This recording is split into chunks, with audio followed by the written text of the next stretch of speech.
ಈ ಚರಿತ್ರಾರ್ಹವಾದ ಸಮಾರಂಭದ ವ್ಯವಸ್ಥಾಪಕರು, ರೂವಾರಿಗಳು ಆದಂಥ ಗೆಳೆಯ ಜಯಚಂದ್ರ ಅವರೇ,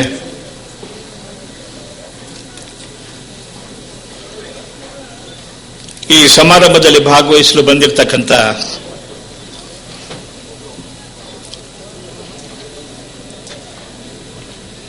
ರಾಜ್ಯ ಸರ್ಕಾರದ ಪ್ರತಿನಿಧಿಗಳಾದಂಥ ಸಚಿವ ನಾರಾಯಣ ಸ್ವಾಮಿ ಅವರೇ,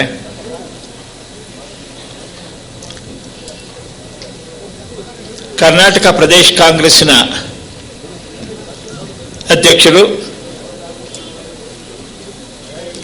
ಕಾಂಗ್ರೆಸ್ಸಿಗ ಎಲ್ಲರ ನಾಯಕರು ಆದಂಥ ಡಾಕ್ಟರ್ ಪರಮೇಶ್ವರ್ ಅವರೇ, ನನ್ನ ಆತ್ಮೀಯ ಗೆಳೆಯ ಸಂಸತ್ ಸದಸ್ಯ ಬಸವರಾಜು ಅವರೇ, ಈಗ ತಾನೇ ಅತ್ಯಂತ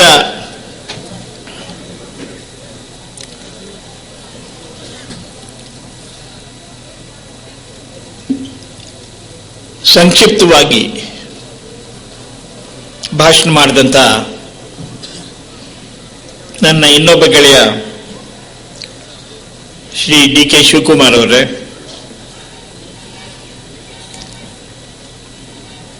ಶಾಸಕರುಗಳಾದಂಥ ಗೆಳೆಯರುಗಳಾದಂಥ ಗೋಪಾಲಕೃಷ್ಣ ಅವರೇ, ರಾಮಸ್ವಾಮಿ ಗೌಡ್ರೆ,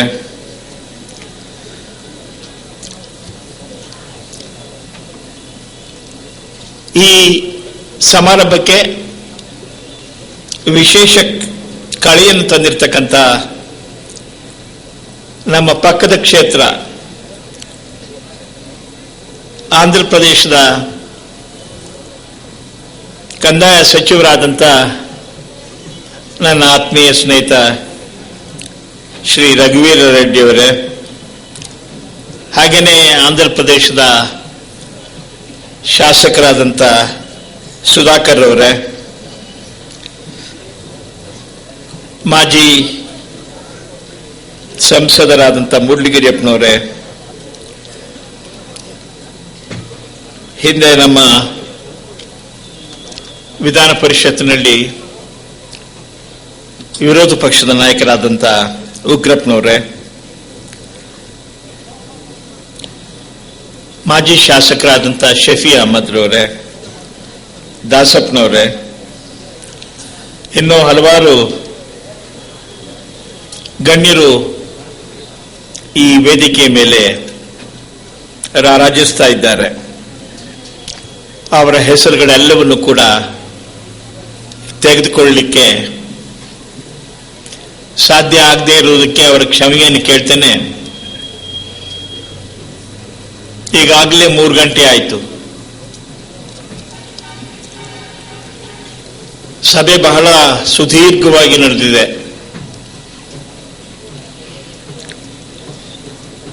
ಈ ಸಭೆಯಲ್ಲಿ ಭಾಷಣ ಮಾಡಿದಂಥ ಎಲ್ಲ ಸನ್ಮಿತ್ರರು ಕೂಡ ನನ್ನ ಬಗ್ಗೆ ಒಳ್ಳೆಯ ಮಾತುಗಳನ್ನು ಆಡುವುದರ ಮೂಲಕ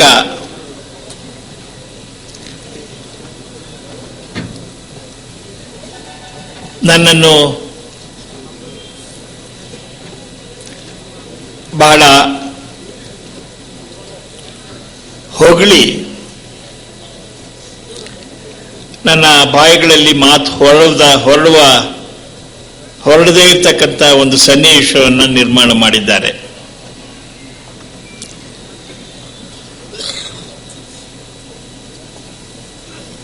ಜಯಚಂದ್ರ ಅವರು ಹೇಳಿದ್ರು, 50 ವರ್ಷ ಕರ್ನಾಟಕದ ರಾಜಕಾರಣದಲ್ಲಿ ನಾನು ನನ್ನ ಕೈಲಾದಂಥ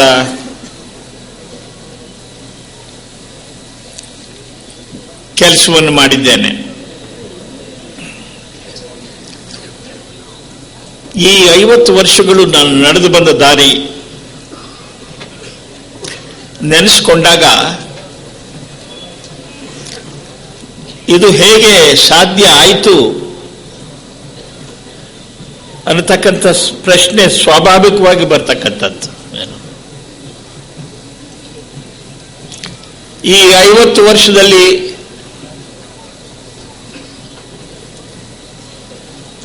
ಎಷ್ಟು ಏಳು ಬೀಳುಗಳನ್ನು ನಾನು ನೋಡಿದೆ, ಅನುಭವಿಸಿದೆ.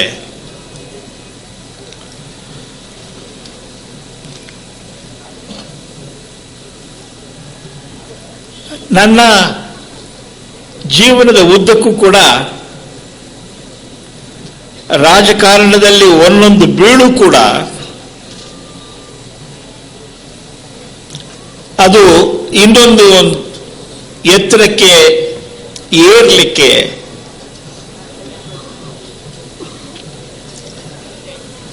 ಅದು ಸ್ತಂಭ ಮುಹೂರ್ತ ಆಯಿತು ಅಂತಕ್ಕಂಥದ್ದು.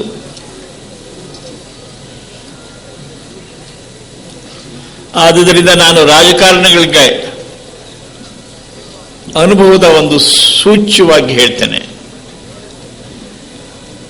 ಧೃತಿಗೆಡಬೇಕಾಗಿಲ್ಲ. ಸೋಲು ಬಂದಾಗ ಕುಗ್ಗಿ ಹೋಗ್ತಕ್ಕಂಥದ್ದು, ಗೆದ್ದಾಗ ಉಬ್ಬಿ ಹೋಗ್ತಕ್ಕಂಥದ್ದು. ಸ್ಥಿರಚಿತ್ತತೆ ಇರಬೇಕು. ಸಮಭಾವದಿಂದ ಜೀವನದಲ್ಲಿ ಬಂದ ಒಳ್ಳೆಯದನ್ನ ಕೆಟ್ಟದ್ದನ್ನ ತೆಗೆದುಕೊಳ್ತಕ್ಕಂಥ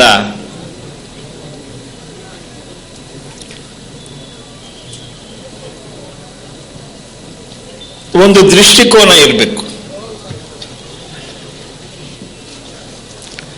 2009ನೇ ಇಸ್ವಿನಲ್ಲಿ ಮೇ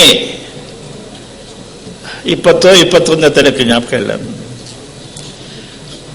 ನಾನು ನನ್ನ ಮಧ್ಯಾಹ್ನದ ಟೆನ್ನಿಸ್ ಹೋಗಬೇಕು ಹಾಗೆ ಅಂತೇಳಿ 12 ಗಂಟೆಗೆ ಯಾರಿಗೋ ಫೋನ್ ಮಾಡ್ತಾ ಇದ್ದೆ. ಆಗ ದೆಹಲಿಯಿಂದ ನನಗೆ ಕರೆ ಬಂತು.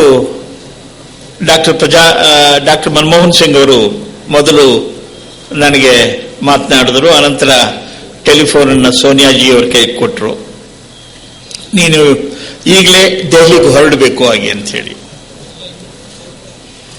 ಎಣಿಸಿರ್ಲಿಲ್ಲ, ನಿರೀಕ್ಷೆ ಮಾಡಿರಲಿಲ್ಲ.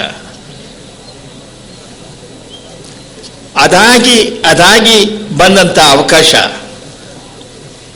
ಯಾಕೆಂತ ಹೇಳಿದ್ರೆ 2 ದಿವಸದ ಮುಂಚೆ ನಾನು ಅವರಿಬ್ಬರಿಗೂ ಶುಭ ಕೋರಿ ಬಂದಿದ್ದೆ. ಚುನಾವಣೆ ಮುಗಿದಿತ್ತು, ಇನ್ನೂ ಫಲಿತಾಂಶಗಳು ಬಂದಿರಲಿಲ್ಲ. ಆದ್ದರಿಂದ ಒಳ್ಳೇದಾಗಲಿ ಹಾಗೆ ಅಂತೇಳಿ ಪ್ರಧಾನಮಂತ್ರಿ ಅವರನ್ನು ಭೇಟಿ ಮಾಡಿದ್ದೆ, ಸೋನಿಯಾ ಗಾಂಧಿ ಅವರನ್ನು ಭೇಟಿ ಮಾಡಿದ್ದೆ. ನಾನು ಬೆಂಗಳೂರಿಗೆ ಹೋಗ್ತಾ ಇದ್ದೀನಿ ಅಂತ ಹೇಳಿದೆ. ನಿರೀಕ್ಷೆಗಳನ್ನು ಹೊತ್ತು ದೆಹಲಿಗೆ ಹೋದವನೂ ಅಲ್ಲ, ಹಿಂದಿರುದವನೂ ಅಲ್ಲ. ಆದರೆ ಅವಕಾಶಗಳು ಬರ್ತವೆ. ಅವಕಾಶಗಳು ಬಂದಾಗ ಯಾವ